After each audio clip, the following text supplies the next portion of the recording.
রাজ্যের উচ্চশিক্ষা দপ্তর মনোনীত কলেজ পরিচালন সমিতির সভাপতিকে কলেজে ঢুকতে বাধা আর এই বাধাদানকে কেন্দ্র করে সোমবার সাময়িক উত্তেজনাময় পরিস্থিতি তৈরি হলো মালদার বামনগোলা ব্লকের পাকুয়াহাট ডিগ্রি কলেজে।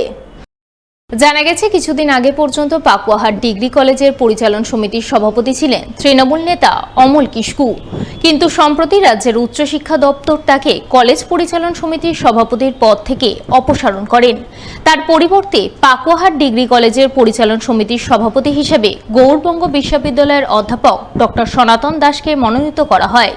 সেই মতো সোমবার তিনি কলেজে যান, কিন্তু কলেজে ঢোকার মুখে অপসারিত সভাপতি অমল কিস্কুর অনুগামীরা কলেজ গেটে তালা ঝুলিয়ে দেওয়ার চেষ্টা করেন। শুধু তাই নয়, নতুন সভাপতিকে কলেজে ঢুকতে বাধা দেন। সভাপতি সেই বাধাকে সরিয়ে কলেজে ঢুকতে গেলে তাকে রীতিমতো ধাক্কাধাক্কি করা হয় বলে খবর।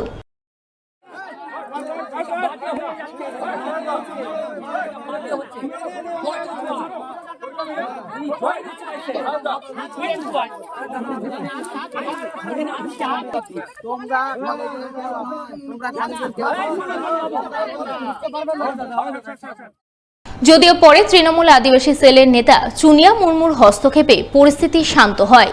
শেষমেশ কলেজ পরিচালন সমিতির সভাপতি কলেজে ঢুকতে পারেন। এ বিষয়ে তৃণমূল নেতা চুনিয়া মুর্মুকে ধরা হলে তিনি বলেন, একটু ভুল বোঝাবুঝি হয়েছিল, সেই কারণেই এই পরিস্থিতি তৈরি হয়েছিল। তবে নতুন সভাপতিকে কেউ ধাক্কাধাক্কি করে থাকলে তার বিরুদ্ধে দলগতভাবে ব্যবস্থা গ্রহণ করা হবে। যখন আটকানোর যে বিষয়টা বলছেন, এবার আটকানোর কিছু কিছু ক্ষেত্রে কিছু বিষয় থাকেই যে হয়তো কেউ আগে দায়িত্বে ছিল, বর্তমান যিনি এসছেন, স্বাভাবিকভাবে একটা থাকে, ভালো লাগা খারাপ লাগার একটা বিষয় থাকে। ধাক্কাধাক্কি পর্যায়ে আমার তো মনে হয় না যে ধাক্কাধাক্কি হয়েছে। এটা বিস্তারিত খোঁজখবর নিন, যদি ওরকম কেউ ধাক্কাধাক্কি করে থাকেন তাহলে এটা অনভিপ্রেত এবং সেটা তাকে চিহ্নিত করে দলের কাছে আমরা নাম দিয়ে দেবো। এবার দল যেটা স্টেপ নেবে সেটা। এই বিষয়ে পাকুয়াহাট ডিগ্রি কলেজের পরিচালন সমিতির নতুন সভাপতি সনাতন দাসকে ধরা হলে তিনিও বলেন, ভুল বোঝাবুঝির কারণে একটু সমস্যা হয়েছিল, পরে অবশ্য তাকে কলেজে স্বাগত জানানো হয়েছে।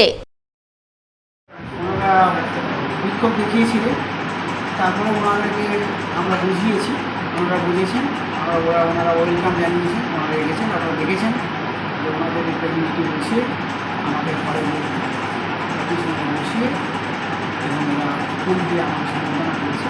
আর সেইভাবে ধাক্কাধাক্কি নয়, কথা কাটাকাটি হয়েছিল, হয়তো ওরা বুঝতে পারেনি, কিন্তু আমরা ওনাদেরকে বোঝাতে সক্ষম হয়েছি এবং ওরা বুঝেছি এবং ওরা ওয়েলকাম করেছে।